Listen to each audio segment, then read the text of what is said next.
بەناوی خوای بەخشندەی میهرەبان سڵاوتان لێبێت بەڕێزان خۆشحاڵم لە ئەڵقەیەکی دیکەی بەرنامەی دوانگەی خەڵک بە خزمەت ئێوەی ئازیز و خۆشەویست گەیشتمەوە.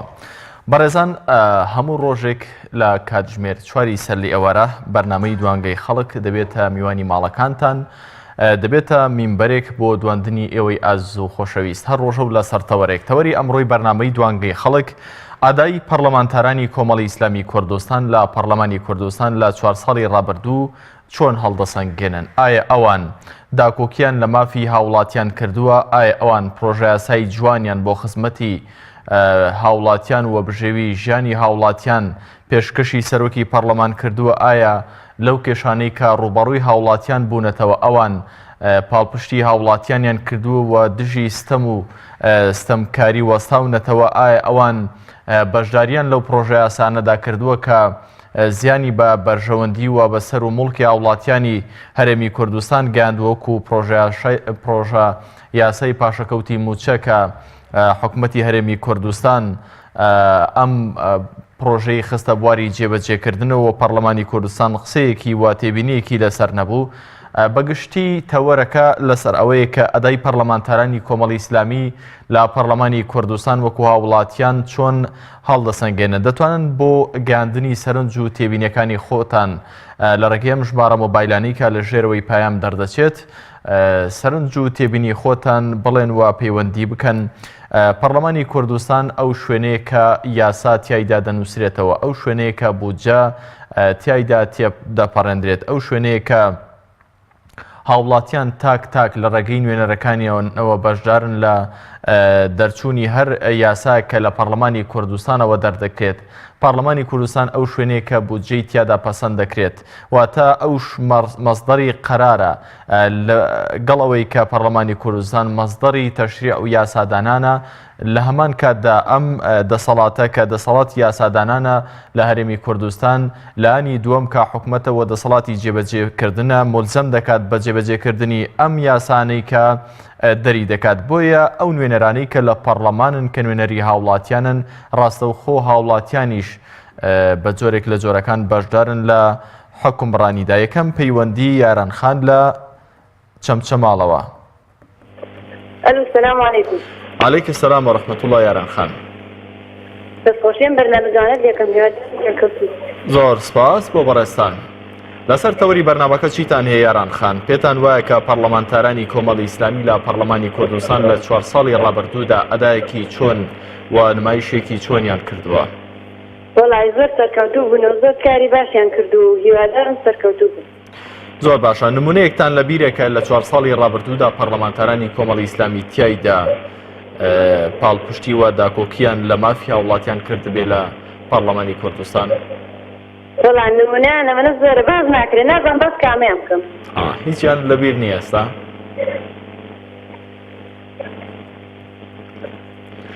زۆر باشە یارانخان، زۆر باشە. پێتان وایە کە ئەم پەرلەمانتارانەی و ئەم کاندیدانەی کە کۆمەڵی ئیسلامی ئەمجارە کاندیدی کردوون بۆ پەرلەمانی کوردستان تا چەند توانان هەیە وەکو خولەکانی ڕابردوو لە پەرلەمانی کوردستان داکۆکی لە مافی هاوڵاتیان بکەن؟ مەبەستمە کە ئایا تا چەند متمانەتان بە کۆمەڵی ئیسلامی هەیە کە کاندیدی باش و کەسانی زیرەک و لەهاتوو کاندید دەکات بۆ پەرلەمانی کوردستان؟ وەڵای کۆمەڵی ئیسلامی هەموو کادیرەکانی سەرکەوتوو پێشکەوتوون، هیوادارم سەرکەوتوو بن. زۆر باشە.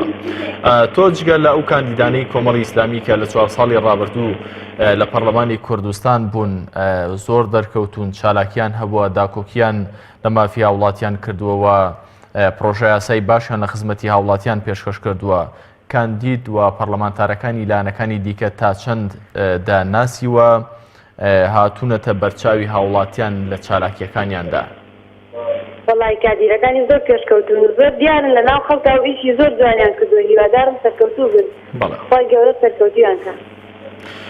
سپاس بۆ یارانخان لە چەمچەماڵەوە. کاک سعید لە کەلارەوە لەگەڵمانە. سپاس بۆ پەیوەندیەکەی بەڕێستان. عەلەیکە السەلام وەڕەحمەتوڵڵاه.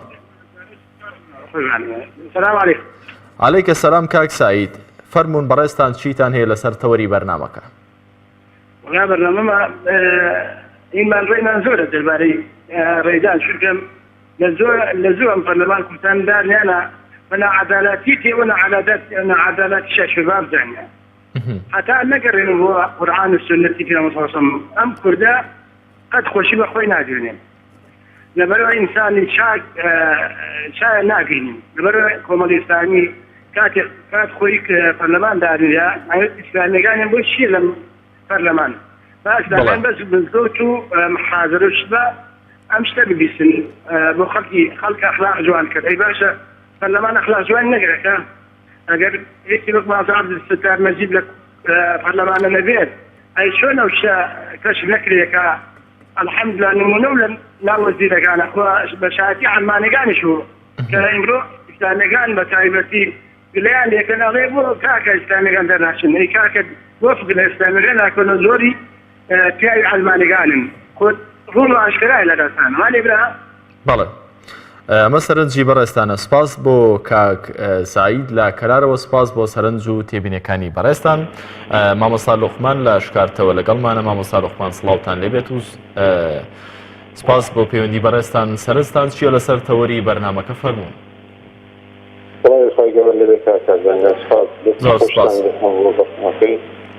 زۆر سپاس بۆ بەڕێستان بەرنامەیەکە لە کاتی خۆی داگرێتی خۆیەتی بۆەوەی هەوڵەتیان لە چاوەڕا و سەرنجی خۆیان دەردڕن لە سەر پەرلەمان وەدان پەرلەمانتاران لە خولی پێشوو دیارە ئێمە لە خولی پێشوو پەرلەمان بینیمان ئەولایەنە کە داکۆچیان لە مافی هەوڵاتیانە کرد و دەرگریان لە یاسا و ماف و دەوڵەتی یاسایی دەکرد لە کوردستاندا کە پێچەوانەی لایەنەکانی تورکە زۆر لایەن هەبوون لە دروشمەکانیان زۆر پارتی دموکراسیەت و مافی خەڵک و هاوڵاتی بوون و مافی مرۆڤەتر بەڵام ئەوەی کە بینیمان لە 4 ساڵی ڕابردوو پێشێرکردنی مافی خەڵک بوو بەرەی موسە و قوتی خەڵک بوو دستیکردنی هاوڵاتیان بوو ئەوانەی کە باسی پارێزگاری لە کوردستانیان نەکرد بەڵام دوازار کوردستان و خاچی کوردستانی دۆشت لۆرە ئێمە متمانەی تەوامان دامانی کۆمەڵی ئیسلامی هەیە و تا هەموو شێوێک پشتگیریان لێکەین بۆ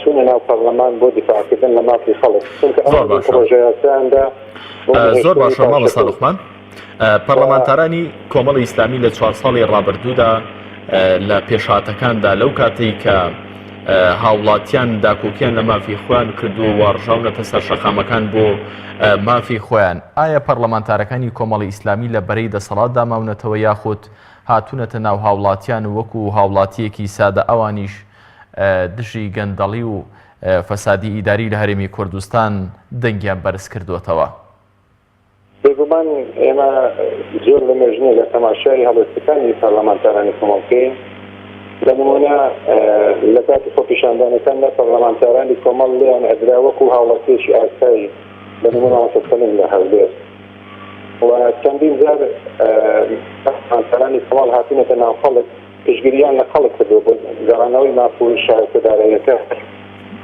لە کاتێکدا کە پەرلەمان پەچی ئەفرا ئەبینینەوە هەڵوێستی پەرلەمانتاران و کۆنفرانسیان و کەبایکۆتی پەرلەمانیانە لەوەی بێگومان نەهی دڵنیایە لە ئەدای پەرلەمانتارانمان کە هەمیشە لەبەری خەڵکدا بوون و هیچ کات سەریان شۆڕ نەکردەوە منیان نەداوە بۆ داوای دەسەڵات وەشیان نەکرۆشتەوە پارە و داهاتی گرا لە وڵاتە وەکو هاوڵاتیەک مامۆستا لوقمان پێتان وە ئەو پەرلەمانتارانە یاخود ئەو کاندیدانەی کە کۆمەڵی ئیسلامی ئەمجارە کاندیدی کردوون بۆ پەرلەمان ئەمانیش هەمان ئاستی ئەم پەرلەمانتارە بەڕێزانەی پێشتریان هەبوو کە لە پەرلەمانی کوردستان ئەدای کاری پەرلەمانیان کردووە مەبەستمە کۆمەڵ وەکو سەرنجی بەڕێستان لەسەر ئەمە چییە کە کۆمەڵی ئیسلامی ئایا کەسانێک کاندید دەکا و دەیخاتە بەرچاوی هاوڵاتیان کە شایستەی ئەم شوێنە نەبێت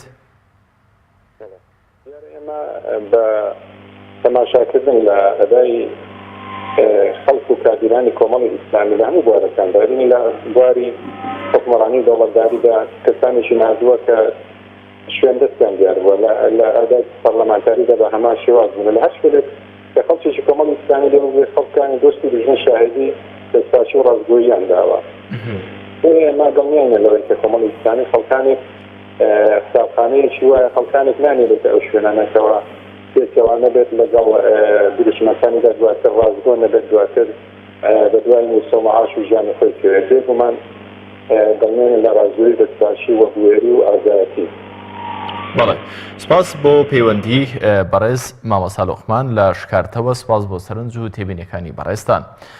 بەڕێزان لە هەرێمی کوردستان پەرلەمانێکی کە تیایدا 111 پەرلەمانتاری هەیە ئەمانە دەستوری ئەم وڵاتەوە یاسا و قانونەکان بۆ ڕێکخستن و یاسابەندی وڵات لەم شوێنەدا دەنووسێتەوە و حکوومەت دواتر هەڵدەسێت بە جێبەجێکردنی ئەم یاسانەی کە لە پەرلەمانی کوردستان دەوەستنەوە.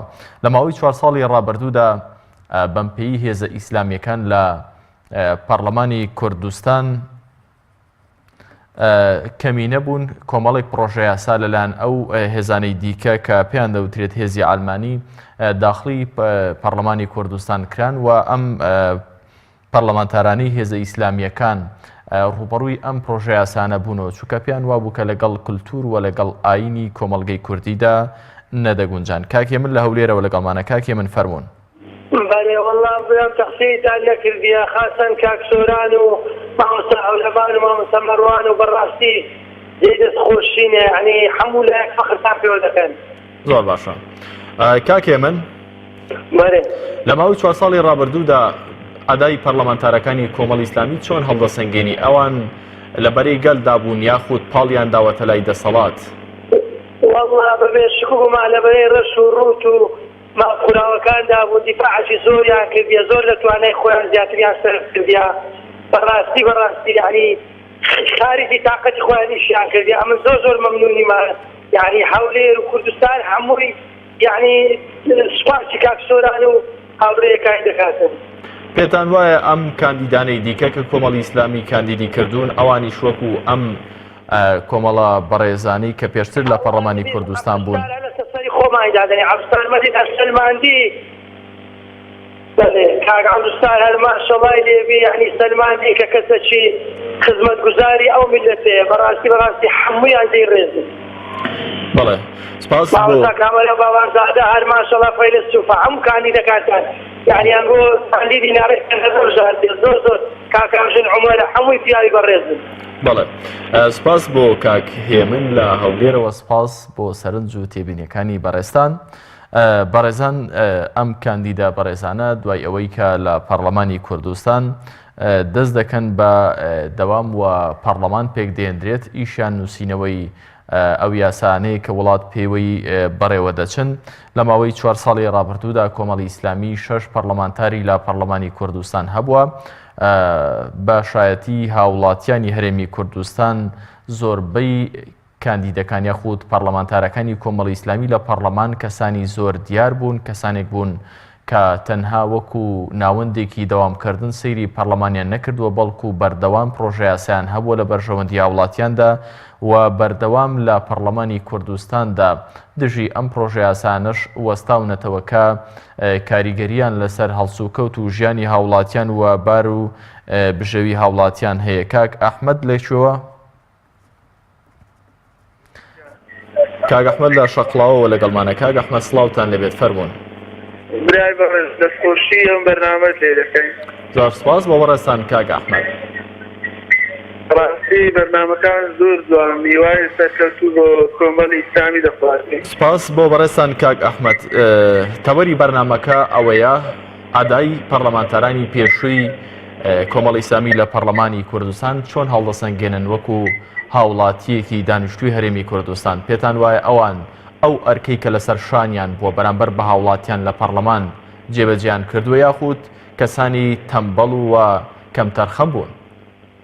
بەڕاستی پێویست ناکە ئەو بکەین بە ئەندامەکانی کۆمەڵی ئیسلامی شتی زۆر لەوەی ئەوە تریان کردێ دەستخۆشیان لێ دەکەین. پێتان وایە ئەم کاندیدانەی ئەم جارە کۆمەڵی ئیسلامی کاندیدی کردوون ئەوانیش کەسانی سەرکەوتوو بن وەکو خۆلی ڕابردوو؟ ئیشاڵا سەرکەوتوو دەبن ئیشاڵا هەموو سەرکەوتوو دەبن ینی پێویست ناکە ئێمە ئەویان بکەن چکە هەموو کەسی بەڕێزن و کەسی باشن و دەستپاک و ئەمینن. پێتان وایە کە ئەگەر بێت و لەم خولەدا ژمارەیەکی زیاتر لە کاندیدەکانی کۆمەڵی ئیسلامی بەشداری لە پەرلەمانی کوردستان بکەن دەتوانن دواتر لە حکوومەتدا ئەم بەشەی کە بەر کۆمەڵی ئیسلامی دەکەوێت دەتوانن خزمەتێکی زیاتر بە وڵاتیان بکەن لە ڕێگەی ئەم دام و دەستگانی کە بەر کۆمەڵی ئیسلامی دەکەون بۆ پێی کە لە 4 ساڵی ڕابردوودا هاوڵاتیان شایەتی جوان بەڕێوەبردننی بەشێک لە دام و دەستگا حکومیەکانیان لەلایەنی کۆمەڵی ئیسلامیەوە داوە پێتان برای بەڕێزم بێ شکوگومان بەڕاستی یعنی شتی باش دەکەن ئیسانی موسڵمانن بە تەخوادارن و کاک ئەحمەد لە شەقڵاوە سپاس بۆ سەرنج و تێبینەکانی بەڕێستان کاک ئەحمەد لە شەقڵاوە لەگەڵمان بوو سپاس بۆ پەیوەندی بەڕێستان کاک محەممەد لە ڕانیەوە لەگەڵمانە کاک محەممەد فەرموون کاک محەممەد زۆر سپاس بۆ بەڕێستان کاک محەممەد فەرموون والله شایەتیدان شتێکە قورس و شتێکی زۆر گرانە بەڵام شاید دەتوانم شایەتی بدەم کە ئەندام پەرلەمانەکانی کۆمەڵ چالاکترین ئەندام پەرلەمانی خودی ڕابردوو بوون لە خولیدا هاتووی توانێ هەروە بن کاک محەممەد پەرلەمانتارەکانی کۆمەڵ ئیسلامی لە 4 ساڵی ڕابردوودا چیان کردووە بەوەی کە بەڕێستان وە بەشێکی زۆری دیکەی وڵاتیانی هەرێمی کوردستان شایەتی باشبوونیان بۆ دەدەن والله خاوەنی هەولێر بووین لە ڕووداوەکانی ئەنگێزەکانی کوردستان دوای ئەوەی ئەو ئەندام پەرلەمانانی بەغداد هەم بەڕاستی بە تایبەتی کاک ئەحمەد حاجی ڕەشید کالاسی ئەندام پەرلەمانی کورد بوو ئەندام پەرلەمانەکانی دیکەشتان هەر ئەندام پەرلەمانی چالاک بووین بەڵام هەر چالاکەکەیان کاک ئەحمەد بۆ سەرجار بووە و من سەنگدەری کۆمەڵشتیمە بەخوا بە حیاتی نەگەم نەداوە بە کۆمەڵ ئەم جارە ئەندام پەرلەمانانەی کوردستانیشان کاک مەروان گەڵاڵی کاک سۆران و ئەوانی دیکە هاوڕێیەکانیان بەڕاستی ئەین خاوەن هەڵوێز بوون لە هەموو ڕووداوەکانی کوردستان پێتان وایە ئەم پۆلە کاندیدەی کە ئێستا کۆمەڵی ئیسلامی کاندیدی کردوون بۆ هەڵبژاردن لە داهاتوودا ئەوانی شوێنی ئەم پەرلەمانتارە بەڕێزانە دەگرنەوە لە خزمەتکردنی هاوڵاتیان لە پەرلەمانی کوردستان والله هیوادارم ئەوانەش هەر لەسەر هەمان ڕێبازڕێزکە بڕۆن ئینشاڵڵا پەنا بۆ خوای ئەوان هەڵوێز دەبن ئەوان ڕێشێوانی میکە بەس والله ئەوانەی داهاتوو تا تاقی نەکرێنەوە نازانی پێ و ناتوانانی پێش بۆ قەشایەتیدا بەڵێ سپاس بۆ کاک محەممەد لە ڕانیەوە مەنتقیانە و لۆژیکیانە قسەی کرد سپاس بۆ پەیوەندی بەڕێستان دەڵێت تاوەکو تاقی نەکرێنەوە نەستن ناو پەرلەمانی کوردستان و ئەدای ئەوان نەبینین ناتوانین قسە بکەین سپاس کاک خدر لە بەردەڕەشەوە لەگەڵمانە شێخان کاک خدر لە شێخانەوە لەگەڵمانە فەرموون ئەم کاتۆ باش هەموو کاتێکتان باش کاک خدر ئەم کاتۆ باش هەموو کاتێکتان باش لەسەر تەوەری بەرنامەکە چیتان هەیە کاک خدر فەرموون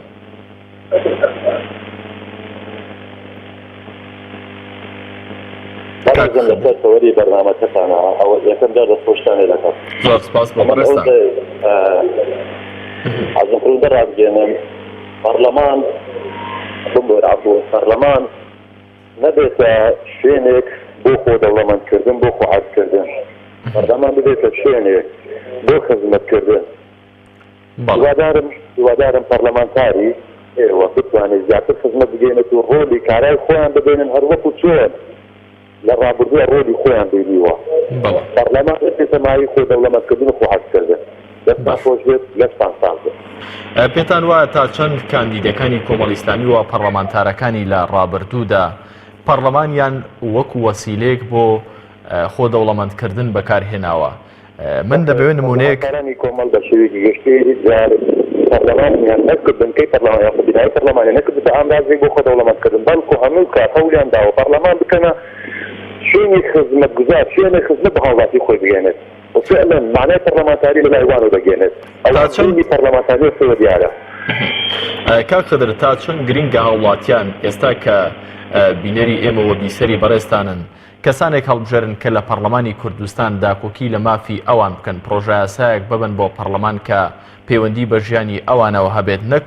پرۆژە یاسای نامۆ بە کللتور و بە ئاینی کۆمەڵگەی ئێمە کۆمەڵی ئیسلامی لەم بەینەدا پەرلەمانتارەکانی تا چەند وابوون لە پەرلەمان داکۆکیان لە مافی هاوڵاتیان کردووە والله پەرلەمانتارانی کۆمەڵ بە شێوەیەکی گشتی هەمیشە داکۆکار بوون لە مافی هاوڵاتیان هیوادارم ئەم خۆلەش زیاتر بن داکۆکارتر بن لەوەی کە لە خۆی لەوا بردووە بوونی پەرلەمانتاری فعلەن وەکو باسم کرد تەنها لەلایەن پەرلەمانتارانی کۆمەڵەوە بینیمانە واتە ئەوەی حەزم کرد لێرە بۆ حەز بکەم بمبورة ورقة احتمال وندي بتورقة أنا بيت ظلام الله يقرب لنا منك يبنى ملحق لا يعني أو شيء كوان دوادة ما في هولات أنا في ذا جديد كان نفس جديد ما في هولات أنا قررنا نوي بس صوتكان ياسر سپاس بۆ کاخدر لە شێخانەوە سپاس بۆ سەرنج و تێبینی جوانەکانی بەڕێستان دایکی عەبدوڵڵا لە ئاخجەلەرەوە لەگەڵمانە فەرموون دایکی عەبدوڵڵا. سلام علیکم. عەلەیکی سەلام و ڕەحمەتوڵڵا. ئەم کاتتان بەرداشت شکر. هەموو کاتێکتان باش سپاس بۆ خوا باشین ئێوە چۆنن لەسەر تەوری بەرنامەکە چیتان هەیە دایکی عەبدوڵڵا فەرموون. وەڵایی دەستخۆشینان هەیە بەڕاستی هیچ کەسێ هیچ فراکسیۆنی و فراکسیۆنەکەی ئێوە سەرکەوتوو نەبوو لە پەرلەمان. زۆر باشە جیاوازی فراکسیۆنی کۆمەڵی ئیسلامی لەگەڵ فراکسیۆنەکانی دیکە چی بۆ لە پەرلەمان؟ وەڵایی جیاوازەکان گوێرەی و ڕازگۆیی و لەبەری خەڵکاو. دەی تا چەند گرنگێک کە هاوڵاتیان پەرلەمانتاری بوێر و پەرلەمانتاری دەستپاک و خاوەن پرۆژە بنێرنە پەرلەمانی کوردستان؟ وەڵا تا زۆر یعنی ئەوە بەس بەخوا خەڵک هیچ عاقڵ نابێت چەند ساڵ ئەم عالەمەیان دێنان و ئاو کردووە کەسیگەری لەسەر هەڵبژاردن خەڵکەر ئەوە هەڵەبژێرێتەوە. پێتان وانییە کە ئێستا کاتی هەڵبژاردنە کاتی بنیاتنان و کاتی دروستکردنی ژیانی 4 ساڵی داهاتووی هاوڵاتیانە پێتان وانییە کە هاوڵاتیان کەمتەر خەمن و خەم لە داهاتووی خۆیان ناخۆن ئەمە بە شتێکی سادە سەیر دەکەن؟ بەستا خەڵک ببرە خەڵکی عەقڵی لەسەرەتی ئەم دوو ڕۆژە هەنێ ئیش ئەکەن ئیتر بۆ 4 ساڵتر تای ئەو خەڵکا بەستن و خەڵکە دەنیان پێدا ئینوا هەیە دنیایە بێ بیر لە هیچی تر ناکاتە بە پارە و بە ئەم شتانە هەڵە خەڵەتێ.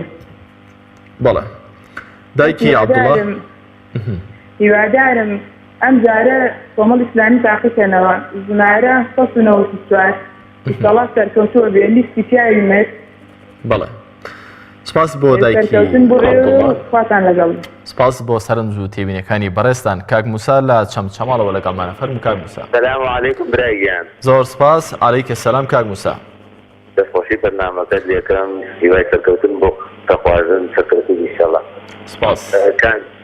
کاندیداتی کۆمەڵی ئیسلامی وەکو نمونە وەک مامۆستا عومەر کە هەوڵێکی زۆری دا بۆ خزمەتی ئەم گەلە بە بەردەوامی نەوەستا چەند جار دەنگم پێداوە ئێستاش بەردەوامن وەکو چەند نەکات بە تایبەتی مامۆستا عومەر نمونەیە بۆ کۆمەڵی ئیسلامی ئەکاتمێنم من دەنگی پێدەم هیوادارم مامۆستا لێرە چاوی ماچەکەم دەستی ماندووبوونیە وشم هیوادارم سەرکەوتوو بێ زیاتر ئەوەمان بۆ بدات بۆ بەرەو پێشبردننی ئەم خەڵکە و بە تایبەتی خزمەتکردنی ئەم دینە هیوای سەرکەوتنی بۆ خوازم بۆ کۆمەڵی ئیسلامی بۆ ژمارە 194 هیوادارم هەموو چەمچەماڵدەنگا بۆ مامۆستا بەڕێزە بۆی زیاتر بتوانێت خزمەت بە میلەت و بە تایبەتی شاری چەمچەماڵ بکە. دەستان خۆش بێ و کاک موسا تا چەند زەرورێکە هاوڵاتیان ڕۆشنبیرانە و قوڵ بیر بکەنەوە لە پرسی هەڵبژاردن بۆی کە 4 ساڵی داهاتووی خۆیان لە ڕێگەی ئەم کاندیدانەوە بنیاد بنێن بۆی کە بارودۆخ یاریمی کوردستان کەسانێک بنێرن لە پەرلەمان بارودۆخ یاریمی کوردستان بە جۆرێک لێ بکەن کە لە بەرژەوەندی هاوڵاتیاندا بێت تا چەند گرنگە هاوڵاتیان ورد بن لە دەستنیشانکردنی ئەو کاندیدەی کە دەیانەوێت دەنگی پێ بدەن؟ بەڵێ من خۆم تەبعاً کاندیدێکە لە زۆرەیە لە هەموو لایەنەکانە بەڵامەوەی کە زۆر بەدڕم بێ کۆمەڵی ئیسلامیە لەبەرەوەی دڵنیا دەکەم هەر کەسێک کە خۆی ناسی بچێتە ئەو شوێنە خیانەت لێر ناکە بۆیە لێرە داواکەم لە میلەت بە جوانی لە کاندیدەکان وردەبن بە تایبەتی ئەوانەی کۆمەڵی ئیسلامی لەبەرەوەی هەتا ئیسە خیانەتیان لە بچووکترین کەس تا گەوتی کەس بۆ نایشیکەن لێرەوە دڵنیا ئەدەمە بینەران و میلەتی کورد بە تایبەتی داوایان دێکم دەنگ دەنە کۆمەڵی ئیسلامی بۆ ئەوەی زیاتر بتوانن خزمەتی خەڵک و ئەم دینەی بکەن بۆ ئەوەی ئینشەڵا هەمومان لە کاندیدەکان ڕازین و بۆی خوای دێمە ڕازی بێت و لە کۆمەڵی ئیسلامی ئینشەڵا ڕازین. زۆر باشە سپاس بۆ پەیوەندی کاک موسا لە چەمچەماڵەوە. کاک بەشدار لە سەنگەسەرەوە لەگەڵمانە فەرموو کاک بەشدار سڵاوتان لێبێت و ئەم کاتتان باش بەڕێستان سەرنج و تێبینیتیان لەسەر تەوەری بەرنامەکە چییە فەرموون؟ سلام علیکم. وعلیکە سەلام. لە ڕاستی دەستخۆشی لێکەم لە بەڕێستان کاک کاردانجان زۆر سپاس. لە ڕاستیە ئێمە وەکو گەنجانی ئەم دەبەرە بەڕاستی دەبێت خەڵکی هەرێمی کوردستان بەعاقڵ بێت لە ڕابردوو 4 ساڵی ڕابردوو بکاتەوە ئینشاءڵڵا پشت بەخوای گەورە کۆمەڵی ئیسلامی مفاجعەکی گەورەی بەڕێوەیە لە هەر چین و توێژێک ئێمە سەیر دەکەین و تێڕامێنین ئەبینین خەڵکێکی زۆر باش ئامادە باشیان بۆ ئەدای کۆمەڵی ئیسلامی هەیە بە تایبەتی لە 4 ساڵی ڕابردووە ئێمە گەر تۆزێک وردبینی یان تۆزێک ژیرانە بیر بکەینەوە ئەبینین هەم لە وەزیرەکەمان کە عەبدولسەلام مەجیدێک ئێستا کاندیدا هەم کە سۆران عومەر کە پەرلەمانتارێکی بوێ و هەموو خەڵک دۆست و دوژمن شایەدی بۆ دەن وەکە عومەر گوڵتیمان هەیە کە بەڕێوەبەرایەتێکمان لە بەردەستدا بوو بۆ خۆتان دەزانن خەڵکی چاک ئەزانێت کە بەڕاستی جێپەنجەیان دیار بوو بۆیە لێرە داواکارم لە خەڵکی هەرێمی کوردستان لە خوشک و برایان لە جوتیاران لە فەلاحان لە مامۆستایان و قوتابیان و کاسبیکاران هەموو چوین و توێژێکەوە بۆیە کۆمەڵی ئیسلامی مەڵبەندێکی گرنگی هەموو چوین و توێژێکەیە هیچ چوین و توێژێکی فەرامۆش نەخستووە بۆیە لێرە داواتان لێ یەکەم ئێمە چدی بە قسەی بریقەدار هەڵنەخەڵەتین داواتان لێ دەکەم لێرەوە با ئێمە چدی حاتیفە جوڵێن نەبین بەڵکو بابین ئێمە عاقڵی خۆمان بخەینە کار 4 ساڵی ڕابردوو هەڵسەنگێنین زانین ئەم پەرلەمانتارانە چیان کردووە بەراوردێ بکەین و لەسەر پرۆژە کار بکەین نەک بە عاتیفی چونکە عاتیفی جوڵێنەر کاتێکە ئێمە کە دیقەت بگرین 24 ساڵ حکمڕانی هەرێمی کوردستان نەکرێت کاک کارزانجان چیان بۆ میلەتە کردووە بەڵام کۆمەڵی ئیسلامی لە کەمترین ماوەدا توانیویەتی خەستەخانەیەک دروست بکات کە ڕۆژانە چەندە خەڵک سەردانیەکات هەر کەسێک بە چەپ و ڕاستەوە سەردانی ئەم نەخۆشخانەکە شایدی بۆ کۆمەڵی ئیسلامیەدا کە بەبێت جیاوازیش دەکات بۆیە لێرەوە ئێمە بەڵێن ئەدەین کار ئەکەین پشت بەخوای گەورە ئەوەی لە توانامان داوێ بۆ سەرخستنی کۆمەڵی ئیسلامی ئەوەن دەش بە خەڵکی هەرێمی کوردستان ئەڵێم کە ئێمە دەنگکە دەین دەنگدان شایدی دانا بۆیە هەر کاتێک ئێمە دەنگمان داوە نوێنەرەکانمان لە پەرلەمانی کوردستانە تویانەوە باڵمان هەم لە قیامەت هەم لە دنیا لە ئەستۆ دەگرین و ئەمانەتەکەش دەگەینە شوێنی خۆمان سپاس بۆ کاک باشدار لە سەر بەخوای گەورە خەڵکی هەرێمی کوردستان لەگەڵ کۆمەڵی ئیسلامیەکانت کۆمەڵێک هاوڵاتی دیکە لەسەر هێڵوەستاون سپاس بۆ سەرنجە جوانەکانی بەڕێستان دایکی بەختیار لە حاجیەوە لەگەڵمانە دایکی بەختیار ببورن زۆر لەسەر خەتوەستان فەرموون سلام علیکم عەلەیکی سەلام دایکی بەختیار سڵاوی خوا لە بەڕێستان بێت بەڕێستان چیتان یاخوا سەلامەت بی دایکی بەختیار بەڕێستان چیتان هەیە لەسەر تەوەری بەرنامەکە پێتان وایە کە پەرلەمانتارەکانی 4 ساڵی ڕابردووی کۆمەڵی ئیسلامی لە پەرلەمانتاری باش بوون یاخود کەم تەرخەم بوون لە ئاسیا وڵاتیاندا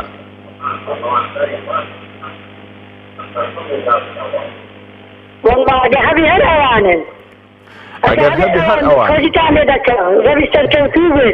بڵێ سپاس بۆ دایکی بەختیار پێتان وایە ئەم پەرلەمانتارانە ئەم کاندیدانەکەی کە کۆمەڵی ئیسلامی کاندیدی کردوون بۆ پەرلەمان ئەوانیش کەسانی باش بوون لە داهاتوودا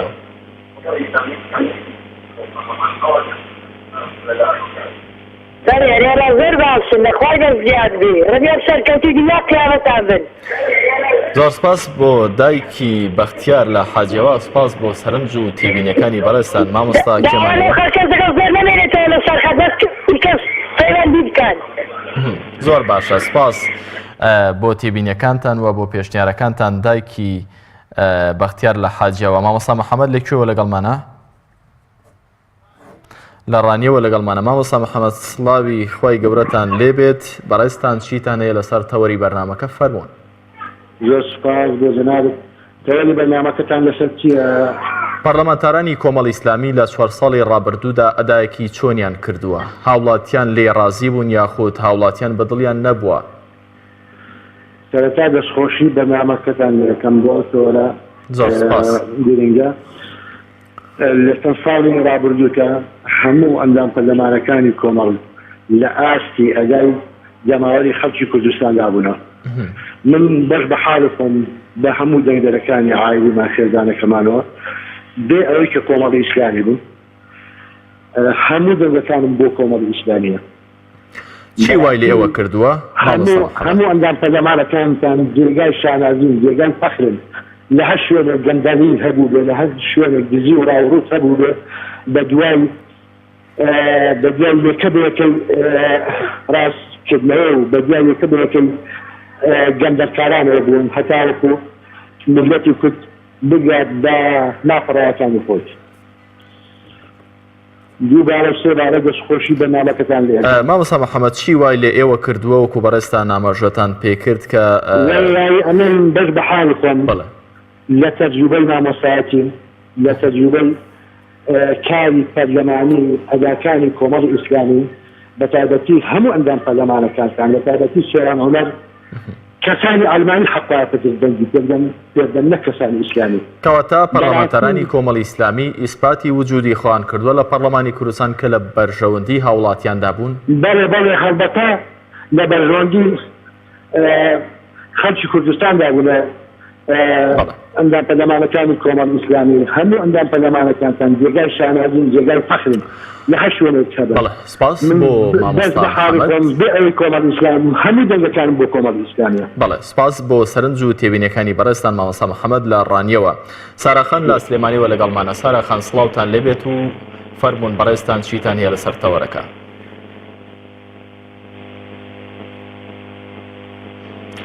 ساراخان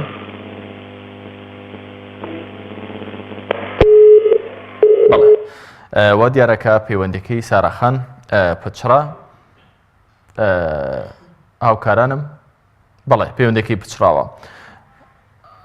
بەڕێزان لە 4 ساڵی ڕابردوودا پەرلەمانتەرانی کوردستان ژماران 111 پەرلەمانتار بووە لە 4 ساڵی داهاتووشدا هەر بەم شێوەیە دەبێت 100 کورسی هی پێکاتەکانی ئەم هێزانەی هەرێمی کوردستانەوە 11 کورسیش هی کەمەنەتەوەکان و کەم ئاینەکانی هەرێمی کوردستان لە کلدانی و سریانی و ئاشووریەکانە.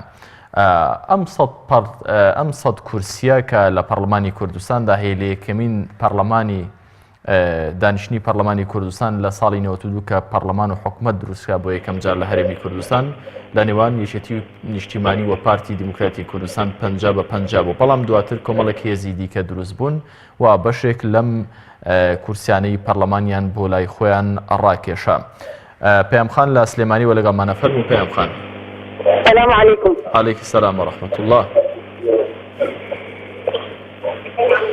پەیامخان بەڕێزتان چ پەیامێکتان هەیە چ سەرنجێکتان هەیە لەسەر تەوەری بەرنامەکە فەرموو. گەر لە ڕێگەی مۆبایلەکە و گوێم لێ بگری سپاس دەکەم پەیامخان. بەڵێ باشە وەڵای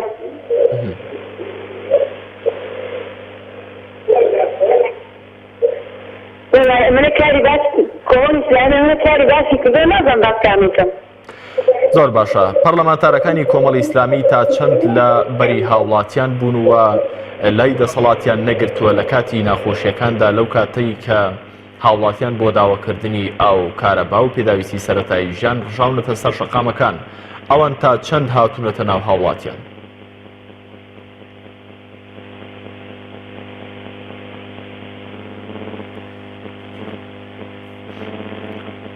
پەیامخان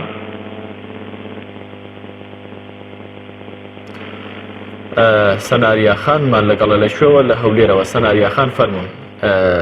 پەیوەندەکەی پەیامخان پچڕا لە سلێمانیەوە. سەناریاخان سڵاوی خی گەورەتان لێبێت بەڕێستان چیتان هەیە لەسەر تەوەری بەرنامەکە فەرموون. سڵاو کاکارزان دەستخۆشیە بەرنامە لێ دەکەم دوای سەرکەوتنێت بۆ دەخوازم. زۆر سپاس بۆ بەڕێستان. ئێوەش سەرکەوتوو بوون سەناریاخان. بەڕێستان لەسەر تەوەری بەرنامەکە چیتان هەیە؟ پەرلەمانتارانی کۆمەڵی ئیسلامی لە 4 ساڵی ڕابردوودا نمونەیەکی جوانیان پێشکەش کردو یاخۆت لە دوای کۆتایی هاتنی ئەم خولە ئەوان ڕویان نەبێت لە ناو هاوڵاتیان. کارەکانی پەرلەمانتارەکانی کۆمەڵ هەمووی هەڵدیارە کاری زۆر چاکیان کردو جێگای شانازیە دەستخۆشیان لێ دەکەم وەک پروفێسۆر ئەحمەد و کاک هەورامان گەنجینێوی و مەڕوانگەڵاوی بەڕاستی کاری زۆر چاکیان کردووە. کەواتە ئەوان ئیسپاتی بوونی خوان لە پەرلەمانی کوردستاندا کردووە کە لە بەرژەوەندی هاوڵاتیاندا بوون لە پەرلەمان؟ بەڵێ جێگەی شانازیە من وەکو ئەندامێک دوای سەرکەوتنیان بۆ دەخوازمەوە هەوڵ دەدەم بۆ سەرخستنی لیستی 1970 کۆمەڵی ئیسلامی. چی وای لێ کردووی وەکو گەنجێک کە بەم شێوەیە هەوڵی سەرخستنی ئەم لیستە بدەن؟ لەبەرەوەی هەردەم ڕاوگۆ بوونە لەبەرەی گەرم لێبوونە هەم جوزی سیستەم ڕاوەستاینە هەمیشە ینی زۆر زەی کارەکانیان هەمووی هەرکاری چاکە و جێگەیشان نازیە. بەڵێ سپاس بۆ سەناریە خان لە هەولێرەوە، سپاس بۆ سەرنج و تێبینیەکانی تۆ. باوکی عالی لە هەولێرەوە لەگەڵمانە. باوکی عالی فەرموون. باوکی عالی. السلام عليكم. عليك السلام باوکی عالی، سڵاوی خوا لە ئێوە. السلام عليكم. عليك السلام فەرموون. الله يصلي بحزني بخبرشي زور خوش بيرام جينن فەرموون. من دور رجال سفرشي أمتي خلال منطقة دشتي أولاد مكت بەڵێ بيموت ودم كان بوشي والله دائما بوصابة كان نازع من لا إنجليش كوم الإسلامي ودي دائما ما مصعب الستارة الوتبوت والله حتى العدد الثاني وهذا ما نبغى أول ده طالع إما زرعات كان شناوي ده كان أول ده ملك منزوج وقراوة ودي قسم بقى أو كاتل كاتل وزارة أو من كان أول قراني جواب ودي قسم بقى حتى ما يعني حتى كتير لا تسال عائلة ودي همية شيء من هل أو ما عندك ما بوكم الإسلامية. بله. كواتا باوكي علي. ودي هذا بل عندك وسنا والله ودي دوس بدي كش يعني ودي أوكم الإسلامية حتى الآن دوس بدي خواي ولا القرآن بعد قوي أمين يعني بتوانا وأمين شن يعني نفر من الذي دوا لا ينجري كوم الإسلامي بيد غال خود وغال شيء زولا ونيا يعني حتى الآن أو حزب من الذي دوا يعني زور حزب اللي دوا يقول لا ينام بينا حنوا أشخاص أبلوا ودي سبحان الله ودي أو حزب من الذي قبل لا ينجري غال بس يسمون بالكا.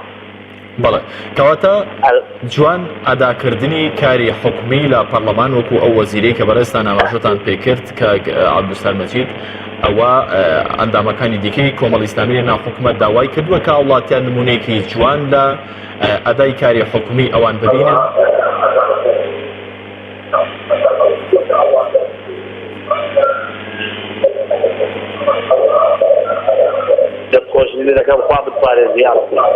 زۆر سپاس بۆ باوکی عالی لە هەولێر. سپاس بۆ سەرنج و تێبینیەکانتان. کاک هێمن لە کەلارەوە لەگەڵمانە. کاک هێمن سڵاوتان لێبێت فەرموون. سڵاوی خوای گەورە لە ئێوە. السلام عەلەیکم.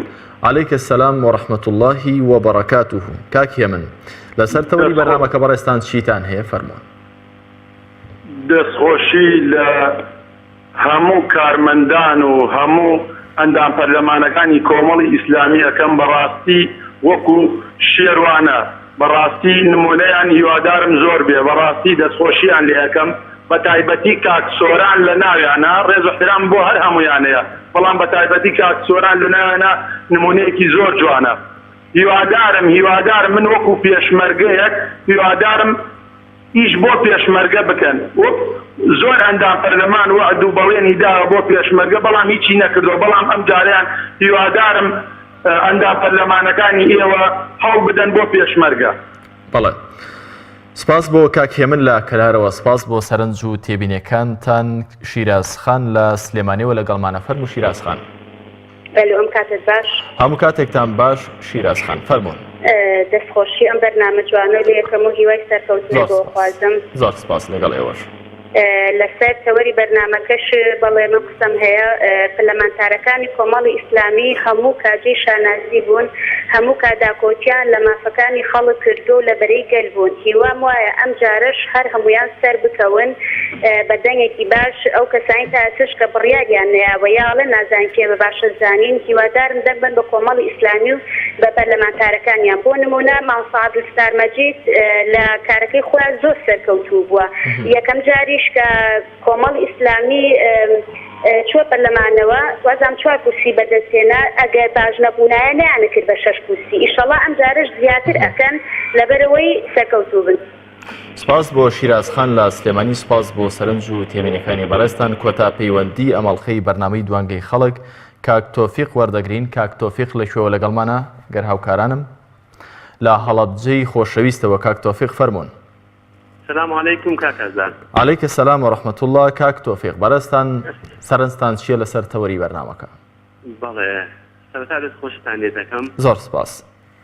سرتا سپاسی خی گەورە دەکەین بۆ ئەوەی کەوا پەرلەمانتارەکانی کۆمەڵی ئیسلامی ڕسوور کرد لەو بەڵێن و پەیامەی کە دایان بە خی گەورە و پاشان بە خەڵکی جەماوەری کوردستان کە ڕازگۆ بوون لەگەڵ پەیامەکەی خۆیاندا و بەڵێنەکانیان بردەسەر لەبەرەی خەڵک بوون لەگەڵ معاناتەکانی خەڵکا ژیان سازشیان نەکرد لەسەر داوەڕاوەکانی میلەتی کورد سازشیان نەکرد لەسەر ئەو مافەسیاسیانی میلەتی کورد ئەو هەموو زەخت و زۆری کە خرا سەریان لێی پەشیمان نەبوونەوە بە تەرغیب و بە تەرهیب زۆریان لەگەڵا هەوڵدان هەوڵیاندان لە ڕێبیان سازێن لەبەرەی خەڵک لەیاندەن ئەوە بوو کەوا زەختی زۆریان لێ دەکردن ماوەیەک بە تەرغیب یعنی بە نەبەردەنی هەموو ئیمتیازاتێک ئەوە دەنەدان دوایە کە بە ترساندن بە دۆسیە بۆ دروستکردن بە سیناریۆ بۆ دروستکردن هەر کۆڵیان نەدا ئومێدەوارین ئینشاڵڵا لە داهاتوودا ئەو بە ڕێزانەمان کە دەرەچن بە هەمان شێوە هەمان ڕێستی ئەوان بگرن و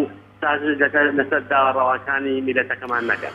کاک تۆفیق لە هەڵەبجەوە کۆتا پەیوەندی ئەم ئەڵقەی بەرنامەی دوانگەی خەڵک بوو. بەڕێزان ئەمە سەرنج و تێبینی ئێوەی ئازیز بوو لەسەر ئەدای کاری پەرلەمانتاری 4 ساڵی ڕابردووی پەرلەمانتارە بەڕێزەکانی کۆمەڵی ئیسلامی لە پەرلەمان کە بەشێکی زۆری هاوڵاتیان پێیان وایە کە بەڕاستی پەرلەمانتارانی کۆمەڵی ئیسلامی ئەوەی کە پێیان کراوە لە پەرلەمان درێغیان نەکردووە لە پرۆژە یاسایی باش لە بەرژەوەندی هاوڵاتیان تا بێگەیشتنەوە لە ئەڵقەیەکی دیکە و سبەی هەموو لایەکتان بەخوای دەسپێرم خواتان لەگەڵ.